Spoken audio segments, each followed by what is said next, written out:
एक बहुत प्रसिद्ध कहानी है जिसमें आपको आपके प्रश्न का उत्तर मिल सकता है।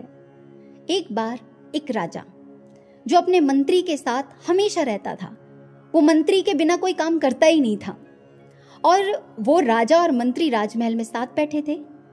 तो मंत्री ने राजा को जैसे ही देखा तो अचानक एक घटना घटित हुई। वो क्या था कि राजा कुछ कर रहे थे और अचानक उनकी उंगली थोड़ी सी कट गई और मंत्री के मुख से सहसा निकला, ईश्वर जो करता है अच्छा करता है, ईश्वर तेरा लाख लाख धन्यवाद, इसमें भी कुछ भला होगा।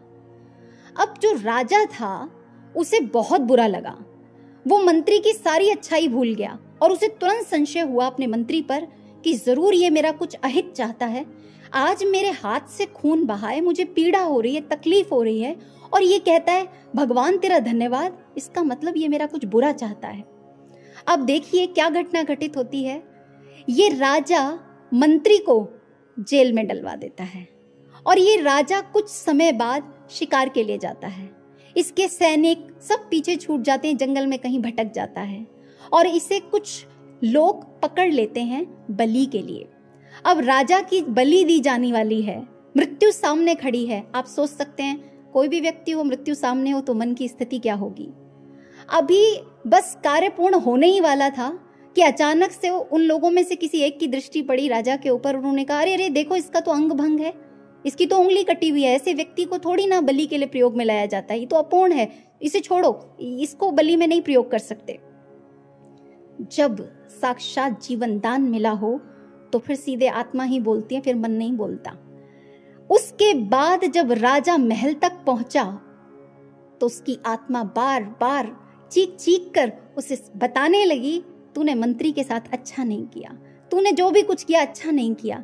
देख, मंत्री ने कहा था जो ईश्वर करता है अच्छा करता है, भगवान तेरा लाख लाख धन्यवाद। जब तेरी उंगली कटी थी तो ये मंत्री ने ये बात कही थी।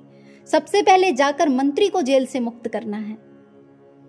राजमहल में पहुंचे राजा और सबसे पहले आदेश दिया सम्मान के साथ मंत्री जी को राजमहल में लाया जाए। और उन्होंने अपने साथ बीती सारी घटना, जो भी उनके साथ जंगल में हुआ था, सब कुछ कह सुनाया। जब राजा ने मंत्री को अपनी सारी बात कह दी तो कहा, मंत्री, पर मेरे मन में तुम्हारे प्रति एक प्रश्न आ रहा है। मंत्री तब भी प्रसन्न मुद्रा में थे जब वो जेल में गए थे और मंत्री इस समय भी बड़ी ही सहज थे, कहीं कोई चेहरे पर शिकन नहीं था। उन्होंने कहा, जी महाराज पूछिए, क्या पूछना चाहते हैं। उन्होंने कहा, तुमने जो बात कही थी मुझे उस बात पर इतना गुस्सा आया कि मैंने तुम्हें जेल में डाल दिया। तुमने कहा था ईश्वर तेरा लाख लाख धन्यवाद, तेरा शुक्राना। अरे मेरे साथ तो सच में शुक्राना, क्योंकि मुझे साक्षात जीवन दान मिला, जो तुमने कहा सच हुआ। लेकिन तुम तो इस राज्य के बड़े सम्मानित मंत्री थे और जैसे ही जनता को ये बात पता चली मंत्री जी जेल में राजा के खिलाफ कोई षड्यंत्र रच रहे थे, तुम्हारी कितनी निंदा हुई। जो तुमने नहीं भी किया, लोगों ने वो बातें तुम्हारे लिए कही, तुम्हें अपमानित महसूस नहीं हुआ? क्या तुम्हें नहीं लगा कि ईश्वर ने तुम्हारे साथ गलत किया?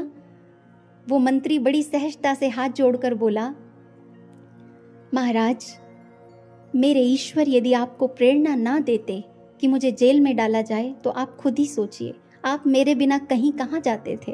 अगर आप जंगल में जाते तो मैं भी तो आपके साथ ही जाता। और यदि आप अक्षम थे बलि के लिए, आपका अंग भंग था, मैं तो सक्षम था ना। आप सोचिए, क्या मैं आज जीवित होता अगर मैं आपके साथ होता? मेरे मालिक का लाख लाख शुक्रिया कि वो आपके भीतर बैठा और आपको ऐसी प्रेरणा दी कि इसको जेल में डाल दिया जाए। मैंने तो क्षणिक अपमान सहा। आप सोचिए, अगर आज मैं आपके साथ होता तो मैं संसार में ही ना होता। राजा ने जब ये बात सुनी तो नतमस्तक हो गया।